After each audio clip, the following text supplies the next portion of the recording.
Richie, it must be difficult, though, to sort of get out of the ways that you're set in as a boxer. You've been boxing for so long in a certain way.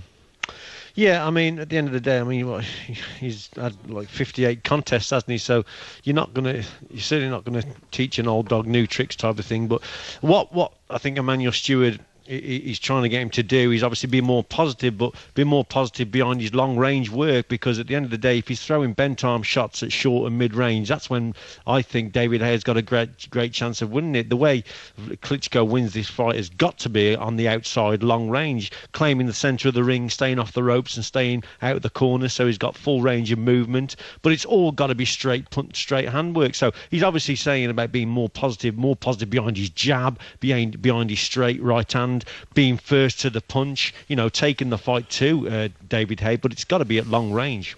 Richie, you've got into the tactics, and it's, coming up to 10:20. Boys have only got 10 minutes to go. It's getting to that part where I'm going to ask you exactly how it all is. But what does Haye have to do to win this fight? Richie. Okay, what's Haye got to do? Well, I think Emmanuel Stewart said it himself, in that one of them's going to be knocked out. There's going to be a knockout, and I think that Haye has got a great chance. I've said it all along, Matt, that David Haye will knock Wladimir Klitschko out, and I've seen nothing different in the build-up to change my mind with that. I think he's definitely got to get to him. He's got to throw the punch, obviously, on the inside, but it's the way he does that. I don't agree with Lennox Lewis when Lennox says David Haye has got to actually go to Wladimir Klitschko, but I really believe he's got to stay on the outside and whip one over the top. That's my tactic.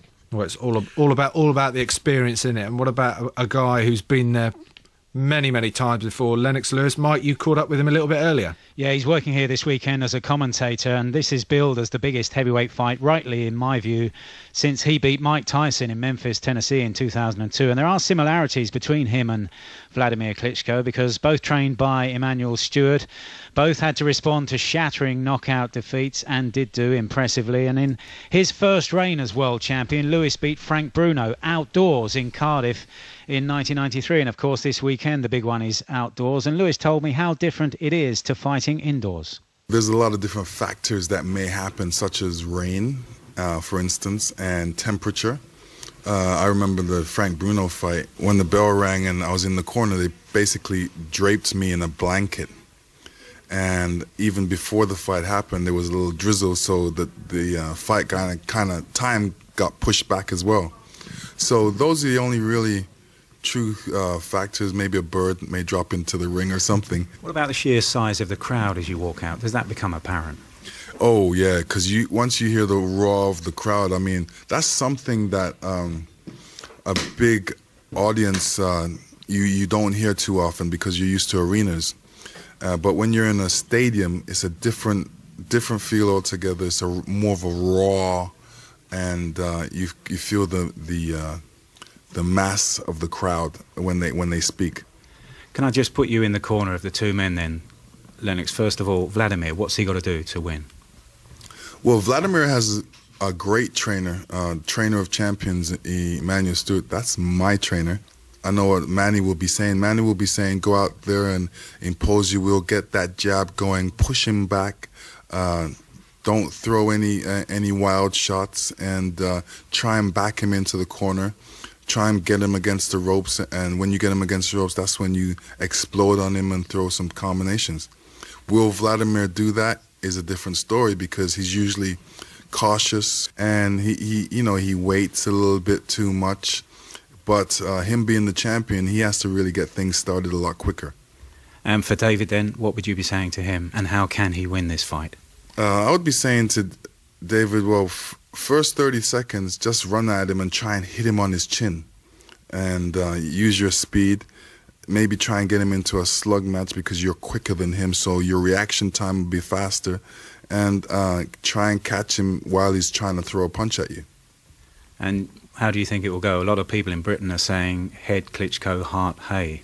How do you feel? On paper, when you look at both fighters, you're going to see that Wladimir weighs more, longer reach, had more heavyweight experience being a heavyweight. He's a natural heavyweight, 250 pounds, got a great trainer in his corner. All these positive factors, on paper, Wladimir should win. Bunce, Lennox Lewis there talking to Mike Costello a bit earlier, and he's saying that Haye needs to get in there early. I'm going to go with Richie here. I think that it would be absolute boxing suicide, tactical suicide for Haye to rush out in the first 20 or 30 seconds. I mean, there's a good chance he'll catch him in the first 20 or 30 seconds, but also Wladimir has a thing where he goes down, but he gets up again. Trust me, done it against Samuel Peter, and he did it against Corey Sanders. I mean, it was 4 times he got up against Corey Sanders, and he was definitely unconscious from the first one. So I don't think that's the way.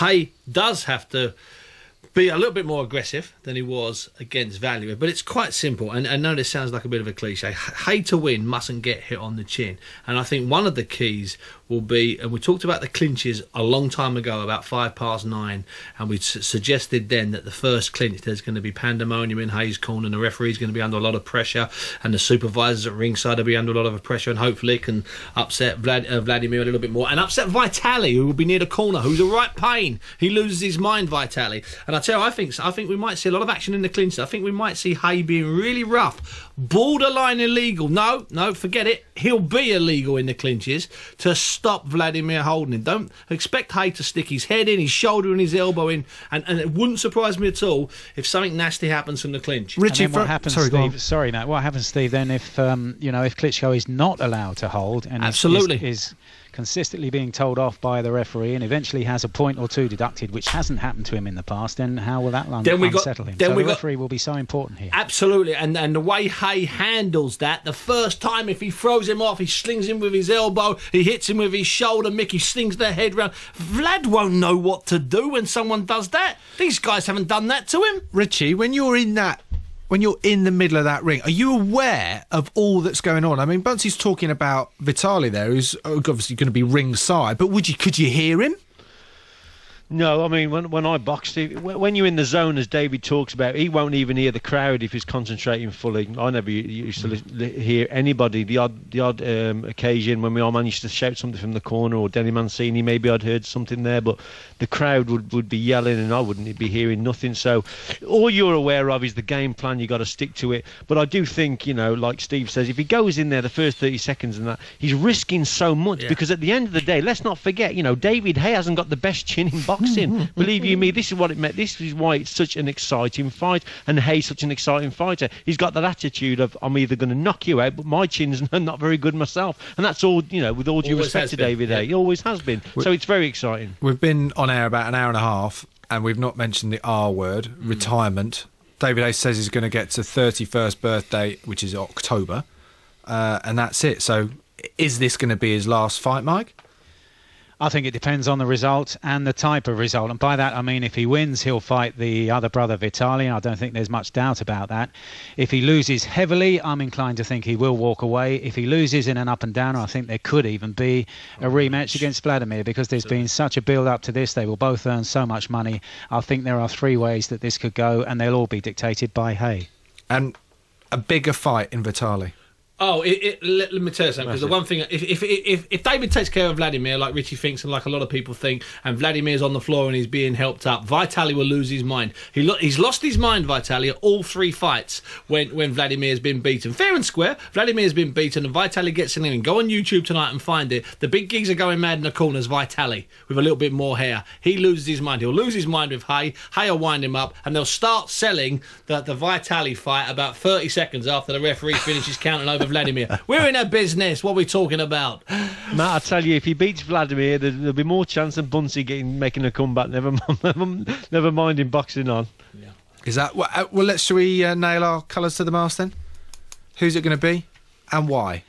Mike? Well, for me, I can't see Klitschko fighting any other way. I've looked back at so many of his fights, in particular during his second reign as champion. He hasn't been knocked down during this second reign, and that's because he's become so cautious and so gun-shy. I think whatever David Haye does, Wladimir Klitschko is going to step back, he's going to step to the side, he's going to keep out of range, he's going to try and keep out of trouble, and at some stage I think he will clip David Haye on the way in. I think it's dangerous to think that Haye can do what he did against Valiev, because this man throws an awful lot more punches. If you look back at his punch statistics, I know sometimes they tell lies, but he throws 40, 45 punches around, whereas Haye generally throws only 30 punches or so around. This man will be too busy for Haye for him to win on points. I think it's not beyond beyond question, but I think that Klitschko catches Haye at some stage on the way in, clips him, and maybe not first time, but eventually sees him off that way. Richie, what do you think? The speed and the elusiveness of David Haye, I think, will be it'll be a big shock to Wladimir, and I think David Haye is going to knock him out inside 6 rounds. Bunce inside 6 rounds. You can't disagree with either of them, but I'm going to have to disagree with both of them. I have a feeling David might take it long. I think this will be a game of chess. I think this will be a glorious game of chess, and I just think David could win in the last 2 or 3 rounds. I'm actually, you know what? I even think Haye could win on points. How about that? The silence from Hamburg. Doesn't that just sum up this fight? You know, if you look at their records, everybody that Haye's beaten, Wladimir Klitschko would be odds on to beat. Everybody that Klitschko's beaten, Haye would be odds on to beat. It's a fascinating fight in prospect. Saturday night is going to be a belter of a night. David Haye against Wladimir Klitschko.